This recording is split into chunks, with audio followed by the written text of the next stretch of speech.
soldiers of our area who have passed on, and all the others from the First World War, the Second World War, Korea, Afghanistan, and the United Nations. I welcome each and every one of you. Please stand for our national anthem.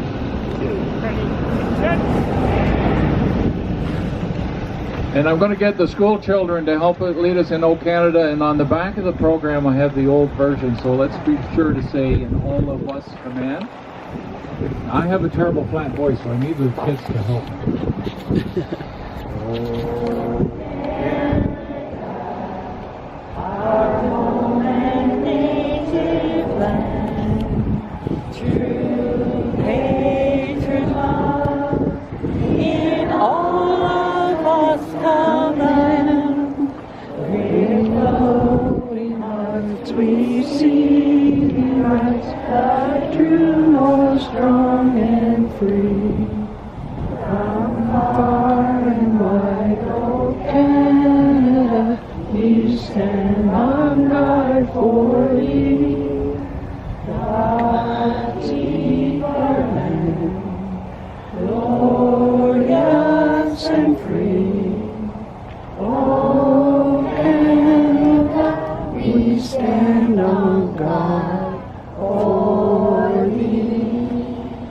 O Canada, we stand on guard for thee. Ready, stand, easy.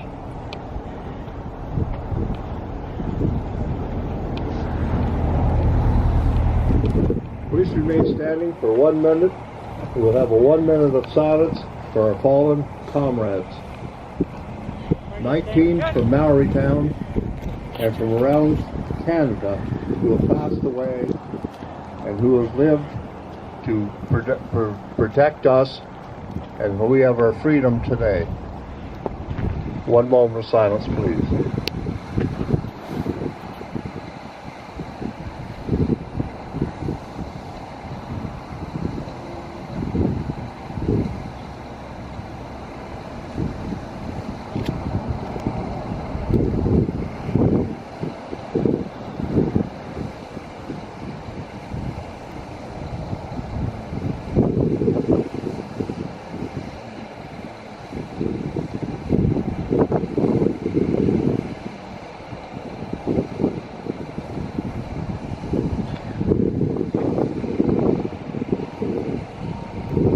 Thank you. Ready, stand, easy. They shall not grow old, as we that are left grow old. Life shall not cherish them, as we live beyond them.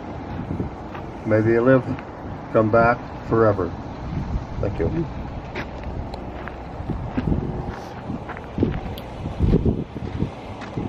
I'd like to welcome our dignitaries here at the podium, and first of all I'd like to call on the mayor of front of Yonge to say a few words, Mr. Roger Haley.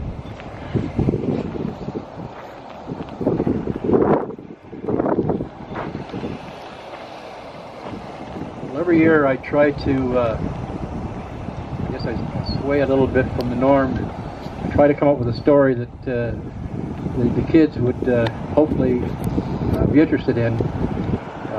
One year I told the story of the poppy, and another one was how the poem on Flanders Fields was what came about. This year I want to tell a good news story, because it's also directly related to the 100th anniversary of the Great War. I'm sure your teachers and others and your parents have told you stories about the wars and how dreadful that was, and the millions and millions of people who lost their lives and were injured, and those who died not only by the fighting but with the disease and the hunger. But 100 years ago, something else good came out of this, and it was in September of 1918, an organization was formed to help veterans of the war, especially those veterans who had lost a limb, an arm or a leg. And at that time it was called the Amputation Club of British Columbia. And in 1920, it became the Amputation Association of Canada. So 100 years ago, in 2018, this year, it also means that this organization, as we all know today, is called the War Amps. And the War Amps came about to help those veterans who had lost their limbs. Okay, so you remember the War Amps. And by the time World War II came around, the War Amps had veterans from the previous war that would greet those who came home from World War II and would help them with their disabilities. And they taught the people that being disabled is not a dreadful thing. It's not a bad thing. It's a, you know, they fought for us, and they deserve to be treated with respect. So over the years, several years, the War Amps lobbied government and made sure that the veterans had their benefits, had their pensions, and were recognized for what they deserved and what they did for us. Now, we all know the War Amps because they brought about let the veterans work, and they brought jobs for making keychains and envelopes, stickers with your name on it, and that helps them raise money because they're a non-profit organization, and they get their money to help with that. But we also remember them, and you guys will know this, from making play safe and driving safe. So they help children and others who have had accidents on the farms or car accidents or such and lost a leg or an arm. And the War Amps help put artificial limbs and prosthesis on those who had those disabilities. And you may not know, but they also helped Terry Fox run in the 80s with an extra 2 limbs. So they are very, very, very useful and a very worthwhile organization. And they too are celebrating 100 years. So along with the dreadfulness of all the wars and the lives that were lost and those that were injured and killed, the good came out of this. And the good is there today, and it's helping all of us and helping people to come. So let's remember those veterans as well, and those who are helping the veterans, so unless we forget.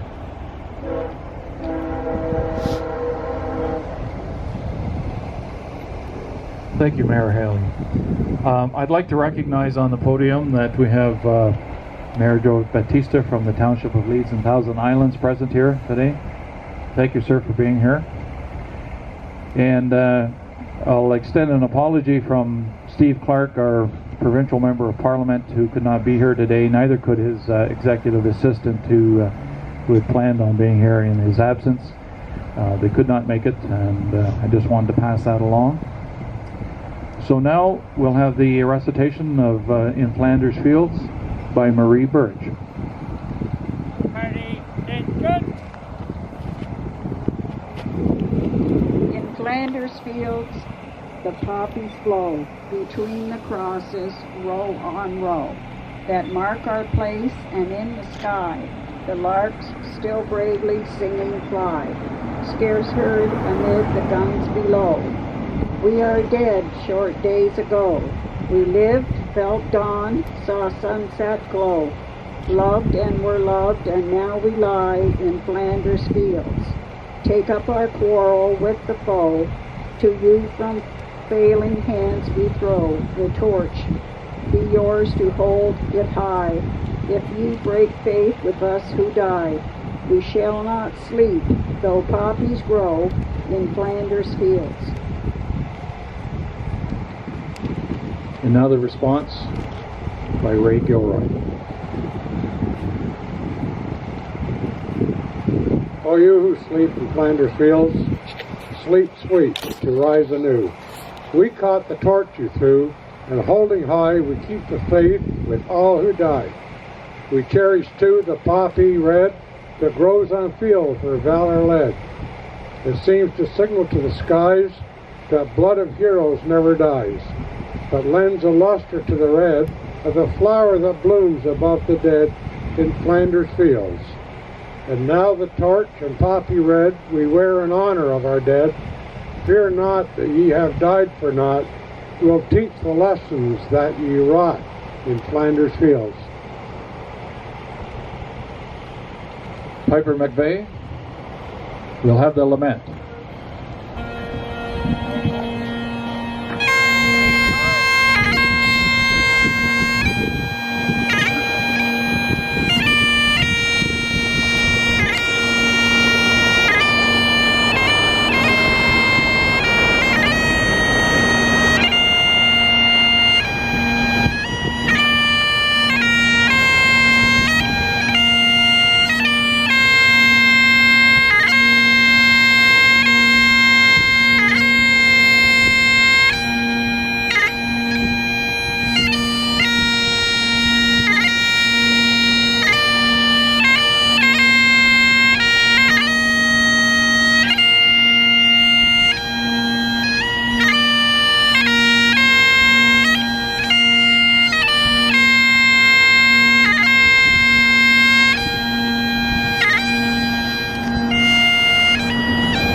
shall not grow old, as we that are left grow old. Age shall not weary them, nor the years condemn.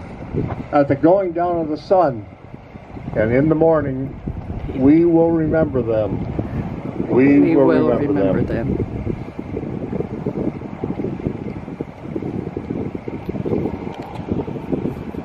I'm now going to read the honor roll. At that time, we'll have each of our honor guard salute the name at the cross of which they're standing, and our school children will plant the Canadian flag in front of the tree. Beginning down at the far south end, killed in Afghanistan. Corporal Randy Payne, Princess Patricia's Canadian Light Infantry, was killed while serving on special duty with the Royal Canadian Air Force Military Police on April 22nd, 2006 in Kandahar, Afghanistan.